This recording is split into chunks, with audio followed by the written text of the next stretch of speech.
आज अपन देखेंगे प्रश्नावली 10.2 के जो बच गए थे क्वेश्चन। वो क्वेश्चन नंबर 11 है।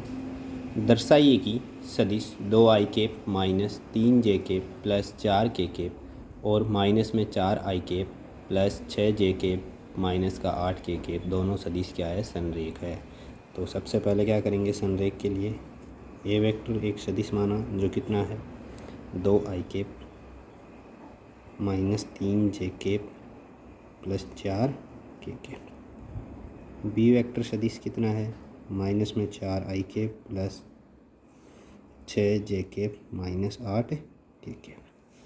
अब ये अपन जानते हैं जो अपने पास बी वेक्टर है इसमें से ये वाला सदिश आ जाएगा कि नहीं। यहाँ से माइनस के 2 कॉमन ले लूँ मैं, तो यहाँ पे क्या बचा, माइनस का 2 कॉमन लेने पर 2i केप माइनस का ले लिया तो अंदर क्या हो गया माइनस का 3j केप और माइनस का बाहर ले लिया तो क्या हो गया प्लस का 4k केप। ये किसका मान है, ए वेक्टर का मान है।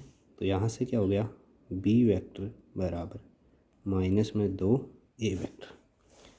तो इस चीज़ से क्या हो जाता है, ये वाली चीज़ है, इसका मतलब क्या हो गया कि ये दोनों क्या है -2 के अकॉर्डिंग ये क्या है संरेख है, दोनों भी एक ही रेखा पर है। ठीक है, एक ही रेखा में है तो क्या हो गया, अतः ए वेक्टर और बी वेक्टर संरेख है।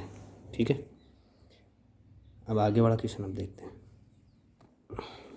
देखो भाई 12वां क्वेश्चन है। सदिश एक सदिश दे रखा है आई के प्लस 2j के प्लस 3k के की क्या है दिक् को ज्याई ज्ञात करनी है, यानी कि कोस अल्फ़ा कोस बीटा और कोस गामा अपने को ज्ञात करना। चूँकि हम जानते हैं ये ए वेक्टर बराबर अपने को दे रखा है आई के प्लस 2j के प्लस 3k के। ठीक है, अब देखो ये अपन जानते हैं कि कोस अल्फ़ा जो होता है वो क्या है, हम जानते हैं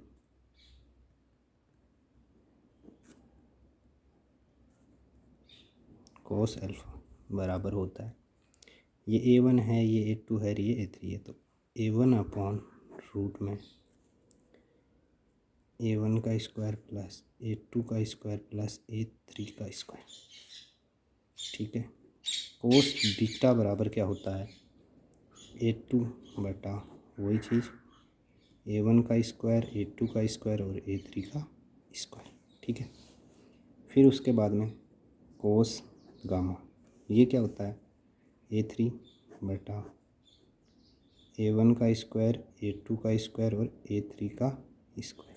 ठीक है, ये हो गए तीनों। अब अपने पास जो ए वेक्टर का मान अपने पास दे रखा है, तो यहाँ से a1 बराबर कितना है 1, b1 बराबर है 2 और सॉरी a1 a2 बराबर है 2, a3 बराबर है 3। ठीक है, तो मैं यहाँ से ए वेक्टर का मापांक निकाल लूँ, वही होगा क्या a1 आई के प्लस a1 का स्क्वायर प्लस a2 का स्क्वायर प्लस a3 का स्क्वायर का रूट। तो क्या हो गया 1 का स्क्वायर प्लस 2 का स्क्वायर प्लस 3 का स्क्वायर बराबर कितना हो गया 1 प्लस 4 प्लस 9 रूट 14। ठीक है, अब देखो भाई आगे कोस अल्फ़ा, अतः यहाँ से डायरेक्ट लिख दूँ कोस अल्फ़ा बराबर a1 की जगह कितना है अपने पास 1 बटा a2 की इसकी जगह कितना है कम्प्लीटली ये रहा कितना है रूट का 14। ठीक है, फिर मैं ऐसे ही कोस बीटा बराबर a2 का मान कितना है 2 और नीचे वाले का पूरे का मान अपन ने निकाल लिया था रूट 14 और कोस गामा बराबर a3, तो a3 की जगह कितना है 3, कितना है 3 बटा वही रूट 14। तो ये इसकी क्या होगी दिक् कोसाइन, अतः इसके दिक् कोसाइन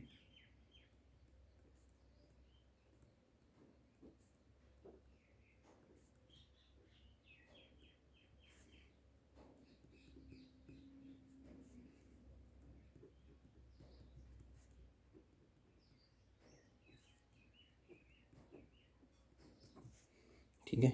नेक्स्ट क्वेश्चन देखते हैं। थर्ड क्वेश्चन वो 13वां क्वेश्चन है अपने पास। बिंदु 1 2 -3 बी बिंदु है -1 -2 1 को मिलाने वाली एवं ए से बी की तरफ दिष्ट सदिश की दिक् को ज्याई ज्ञात कीजिए, दिक् कोसाइन ज्ञात। तो ए से बी, पहले तो ए बी वेक्टर सदिश निकालेंगे अपन, तो इसके लिए सबसे पहले डायरेक्ट लिख दूँ या फिर ऐसे पूरा ही करवा देता हूँ। चल ठीक है, एक बार ए का स्थिति सदिश क्या हो जाएगा,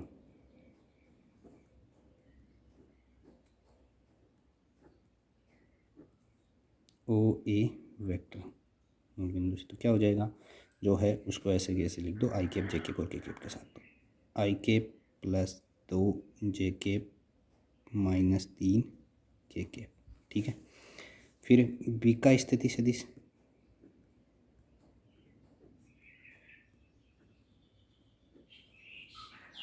ओ बी वेक्टर -आई कैप माइनस में 2 जे कैप और प्लस में के कैप, ठीक है। ये हो गया। अब अपने पास ये है किसका देखना है, ए बी वेक्टर का स्थिति सदिश। तो ए बी वेक्टर का स्थिति सदिश इसी की क्या है, दिक् कोसाइन ज्ञात करनी है अपने, ठीक है। तो इसके लिए अपन क्या करेंगे, स्थिति सदिश क्या हो जाएगा, देखें बराबर स्थिति सदिश, पहले लिख देता हूँ सदिश O B vector minus O ए वेक्टर। तो ओ बी वेक्टर कितना है अपने पास, ये रहा, और ये रहा ओ ए वेक्टर। तो मैं डायरेक्ट आई के बाहर ले लेता हूँ, तो क्या बच जाएगा, -1 -1 आई के प्लस -2 जे के प्लस 1 + 3 के कैप, ठीक है। तो यहाँ से ये क्या हो गया, -2 आई कैप -4 जे कैप और +4 के कैप, ठीक है। ये आ गया अपने पास ए बी वेक्टर। क्या आ गया बेटा, ए बी वेक्टर।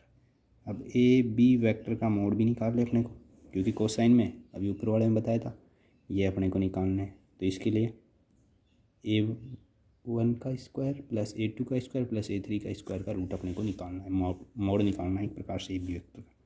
तो इसके लिए सबसे पहले वही सूत्र है ही अपने को पता, बार बार लिखने की आवश्यकता नहीं है। तो A1 का मान कितना है, -2, A2 का मान कितना है, -4, और A3 का मान कितना है, +4। हल करो भाई, 2 का स्क्वायर 4, इसका स्क्वायर 16, 16 दूना 32 और 4 36, 36 का क्या हो गया बेटा 6, ठीक है। तो हम जानते हैं कि A1 आई के प्लस A2 जे के प्लस A3 के कैप के दिक् कोसाइन क्या होंगे, हम जानते हैं कि ए वेक्टर बराबर अपने पास ये है A1 आई के प्लस A2 जे के प्लस A3 के कैप के दिक् कोसाइन क्या होंगे, A1 अपॉन ए वेक्टर का मापांक, A2 अपॉन ए वेक्टर का मापांक और A3 अपॉन ए वेक्टर का मापांक, ठीक है। मैं डायरेक्ट लिख देता हूँ इसका मान, सही है ना। तो देखो तो होता है अपने पास क्या है, जो ए वेक्टर की जगह क्या है, आता है ए बी वेक्टर बराबर क्या दे रखा है अपने पास, -2 आई कैप -4 जे कैप और +4 के कैप, ठीक है, के दिक् कोसाइन, ठीक है, दिक् कोसाइन। दिक् कोसाइन क्या होंगे, देखो भाई A1 की जगह -2, A2 की जगह ए वेक्टर का मापांक अपन ने 6 निकाला था, ठीक है। दूसरा हो गया -4/6 और इसकी जगह 4/6, या इनको काट दूँ तो क्या हो जाएगा, ये 1 बार, ये 3 बार, ठीक है। ये कितना हो गया, 2 बार, ये 3 बार, ये 2 बार, ये 3 बार। तो क्या हो गया, -1/3 -2/3 और 2/3 होंगे, ठीक है, इसके दिक अनुपात ये हो गए। नेक्स्ट क्वेश्चन देखते हैं। देखो भाई आगे वाला क्वेश्चन ये है, दर्शाइए कि सदिश आई के प्लस जे के प्लस के अक्षों ओ एक्स ओ वाई और ओ जेड के साथ क्या है, बराबर झुका हुआ है। बराबर झुका हुआ का मतलब ये है कि इनका जो अल्फा बीटा और गामा तीनों कौन है ना, कोस अल्फा निकाल लो, कोस बीटा निकाल लो, कोस गामा निकाल लो, अगर तीनों का मान बराबर आता है, ठीक है, यानी एक दूसरे शब्दों के अंदर ये बोल दूँ मैं कि अल्फा बीटा और गामा तीनों के मान अगर बराबर आता है तो ये क्या होगा, जो सदिश है निर्देशांक अक्षों के साथ क्या है, बराबर झुका हुआ होगा, अन्यथा बराबर नहीं झुका होगा। तो इसके क्या निकालने हैं अपने को, कुल मिला के दिक् कोसाइन। तो मैं डायरेक्ट निकाल दूँ दिक् कोसाइन। तो देखो भाई ए वेक्टर बराबर अपने को दे रखा है कितना, आई के प्लस जे के प्लस के, ठीक है। ए वेक्टर का मोड अपन को चाहिए उसमें, तो इसका स्क्वायर एक का स्क्वायर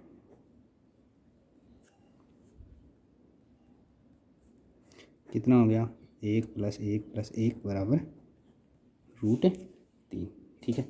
अब अपन जानते हैं क्या, ए वेक्टर के दिक् कोसाइन, तो इसके दिक् कोसाइन क्या होंगे, कोस अल्फा बराबर A1 अपॉन रूट में A1 का स्क्वायर प्लस A2 का स्क्वायर प्लस A3 का स्क्वायर। तो A1 की जगह अपने पास मान है 1 और इसकी जगह मान कितना है, √3। इसको मैं ऐसे लिख दूँ, बराबर होगा अल्फ़ा बराबर कोस इनवर्स 1/√3। इस कोस को इधर भेज दिया तो कोस इनवर्स में हो गया कोस बीटा बराबर, इसका मान भी कितना है 1/√3। इसको भी इधर भेजा तो बीटा बराबर कितना हो गया, कोस इनवर्स 1/√3। और कोस गामा, इसका मान भी कितना आएगा 1/√3।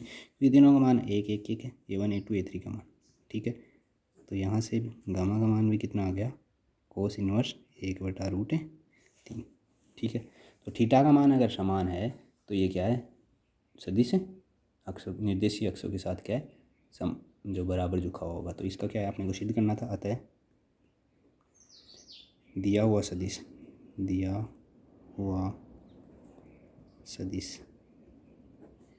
ए वेक्टर निर्देशीय अक्षों है ना, निर्देशीय अक्षों लिख देते, निर्देशांक अक्षों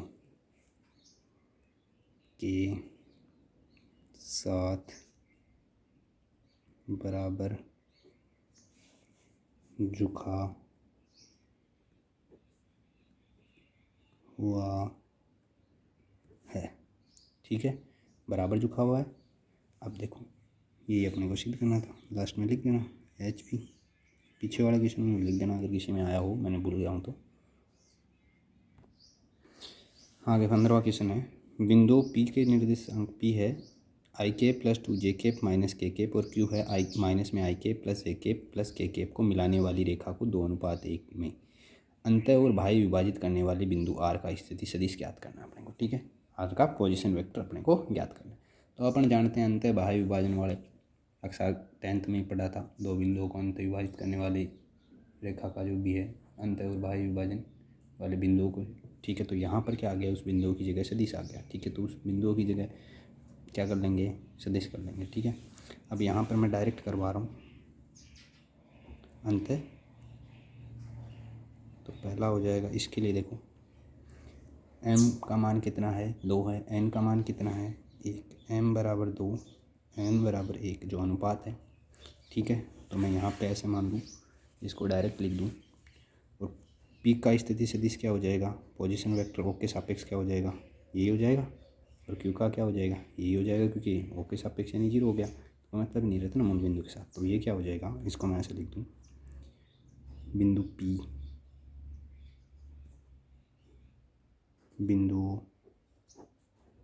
P कितना है आई के प्लस 2 माइनस में के और Q माइनस आई के प्लस जे प्लस के को मिलाने वाली रेखा को 2:1 के पाठ में अंतः विभाजित करने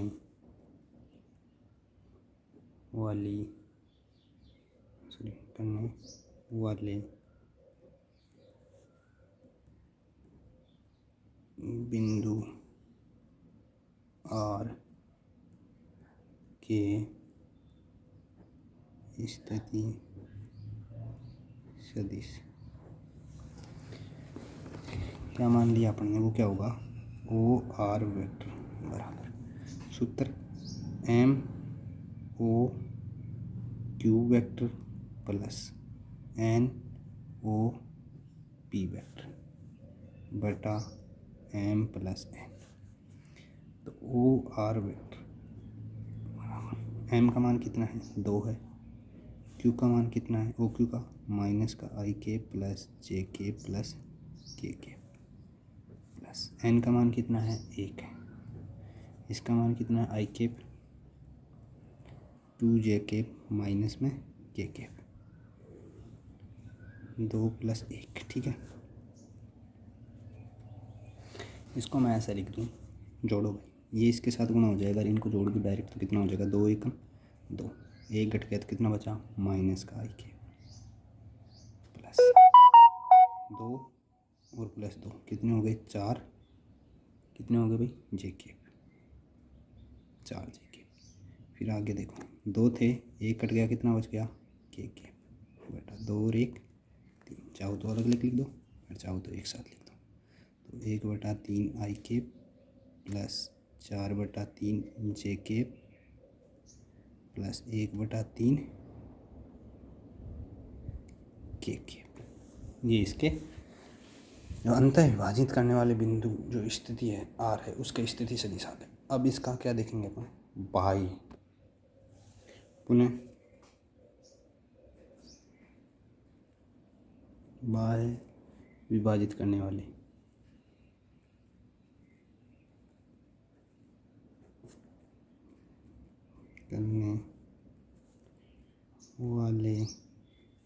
बिंदु आर का स्थिति सदिश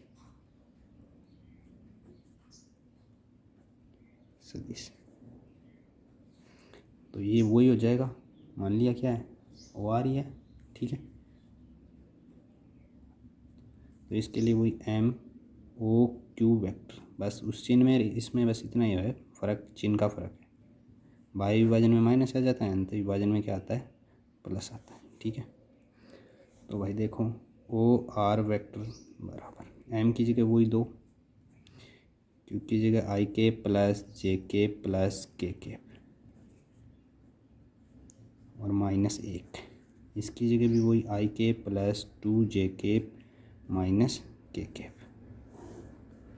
2 -1, ओ आर वेक्टर बराबर, देखो ये इसके साथ हो गया तो 2 माइनस का और माइनस का, ये इसके साथ माइनस का और ये भी माइनस का, तो माइनस के 3 आई के, ये कितना हो गया, प्लस 2 आई के माइनस के 2 जे के प्लस के, और ये इधर माइनस के 2 जे के, तो क्या हो गया, कट के 0, ये प्लस के 2 के माइनस माइनस प्लस का 1, तो 3 हो गए, 3 के 2 में से 1 गया, 1 बच गया। तो इसके डायरेक्ट क्या लिख सकता हूँ मैं, माइनस में 3 आई के प्लस 3 के, ठीक है।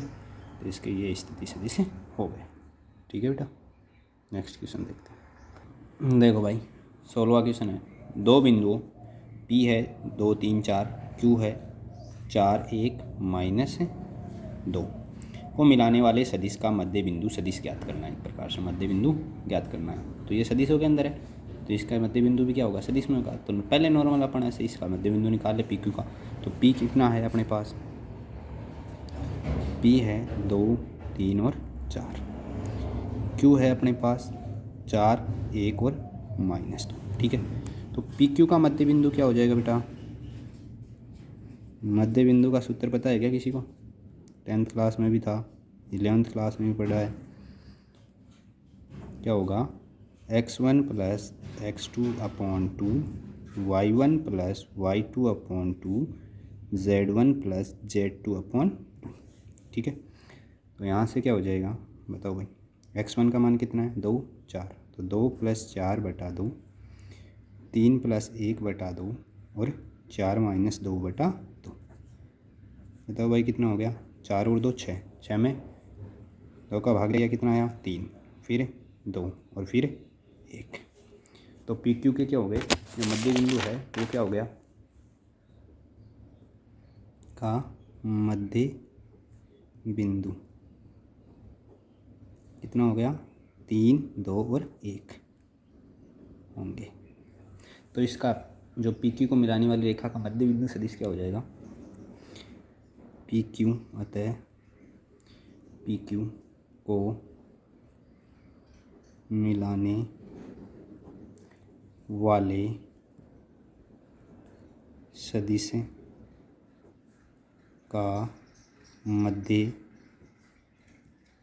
बिंदु आई कैप जे कैप लगा दो, 3 आई कैप प्लस का चिन्ह है, तो 2 जे कैप प्लस के कैप है। ये हो गया अपने पास। ठीक है, अब देखो भाई आगे वाला क्वेश्चन देखते हैं, 17वां। देखो भाई क्वेश्चन नंबर 17 है, दर्शाइए कि बिंदु ए, बी और सी जिनके स्थिति सदिश क्रमश है। ए वेक्टर बराबर दे रखा है 3 आई कैप माइनस 4 जे कैप माइनस के 4 के कैप।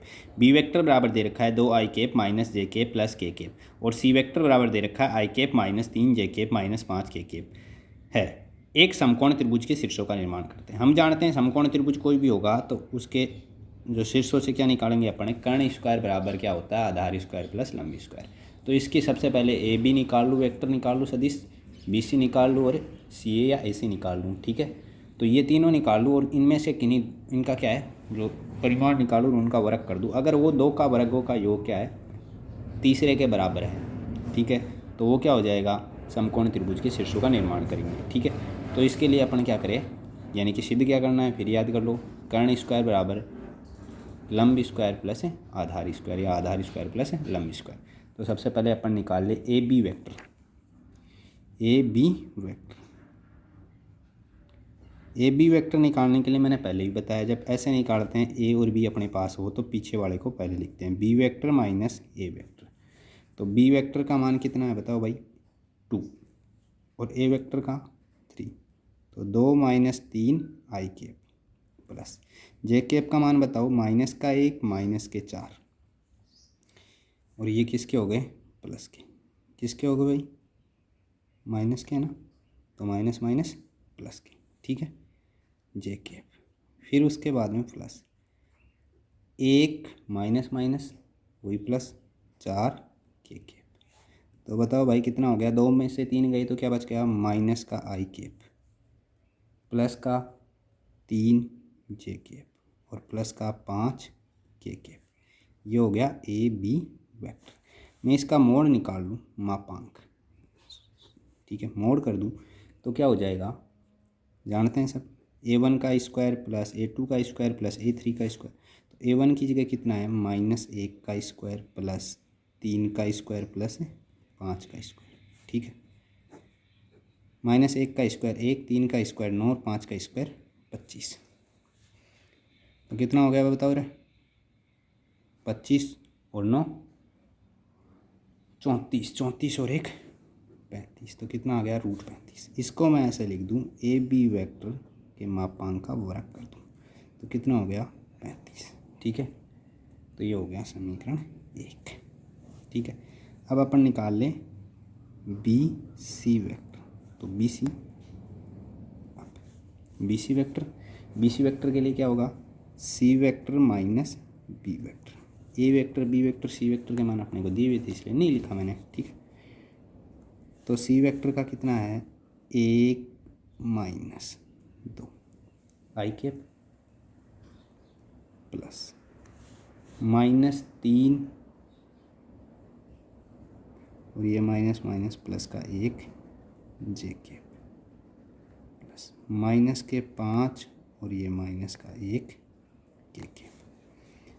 बताओ भाई कितना होगा, बताओ रे जल्दी से बताओ। ये बच गया माइनस का आई केप, माइनस का 2 जे केप और माइनस का 6 के केप। ठीक है, ये हो गया। अब इसका भी क्या करना है अपने को, वही मापांक निकाल लें। ठीक है, तो देखो मापांक निकाल दें इसका। देखो भाई इसका मापांक निकालेंगे, बी सी वेक्टर बराबर रूट में A1 का मान उसमें कितना था, पीछे देखा कितना है, माइनस का I cap minus 2 J cap minus का 6 के केप। तो A1 का मान हो गया -1 का स्क्वायर प्लस -2 का स्क्वायर प्लस -6 का स्क्वायर। ठीक है, तो भाई यहाँ पर कितना हो गया, रूट में 1 + 4 + 36 बराबर रूट 41। ठीक है, इसका भी क्या कर दूँ मैं, वर्क कर दूँ। तो बी सी वेक्टर कितना आ गया 41, समीकरण क्या हो गया 2। ठीक है, अब ऐसे ही क्या निकाल लूँ, सी ए वेक्टर। तो सी ए वेक्टर क्या हो जाएगा, ए वेक्टर माइनस सी वेक्टर, तो ए वेक्टर माइनस सी वेक्टर। बताओ भाई ए वेक्टर की जगह वही 3 - 1 आई केप, देख लो पीछे, प्लस आगे माइनस का 4 + 3 जे केप प्लस माइनस का 4 + 5 के केप। ठीक है, कितना हुआ भाई 2 आई केप माइनस में जे केप और प्लस में के केप। ठीक है, ये हो गया अपने पास सी ए वेक्टर।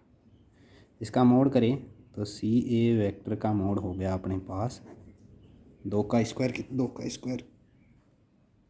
प्लस -1 का स्क्वायर प्लस 1 का स्क्वायर।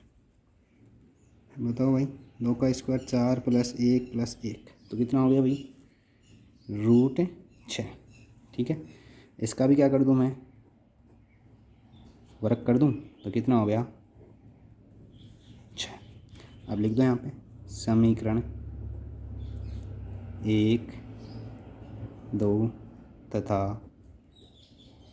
3 से क्या हो जाएगा, बी सी वेक्टर का स्क्वायर बराबर सी ए वेक्टर का square plus A B vector का स्क्वायर। हो गया कि नहीं, देखो भाई इसका हो गया 41, इसका हो गया 6 प्लस कितना था उसका 36 या 35 था। ठीक है, तो 41 बराबर 41, अतः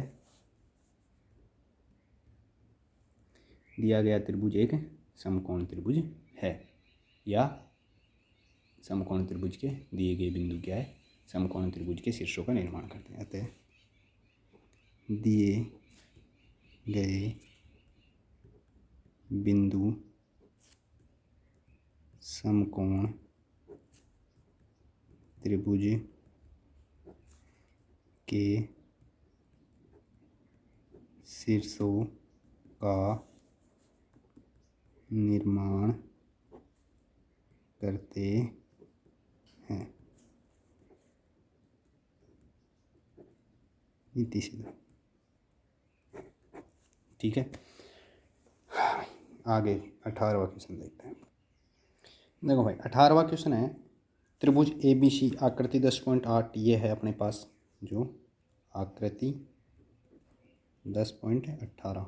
ठीक है, इसके अंदर क्या है, निम्नलिखित में से कौन सा कथन सत्य नहीं है, ये ध्यान देना अपने को। ठीक है, तो अपने को ये देखना है कि कौन सा कथन सत्य नहीं है। तो सत्य नहीं है तो इसके अंदर देखेंगे कि क्यों नहीं है सत्य।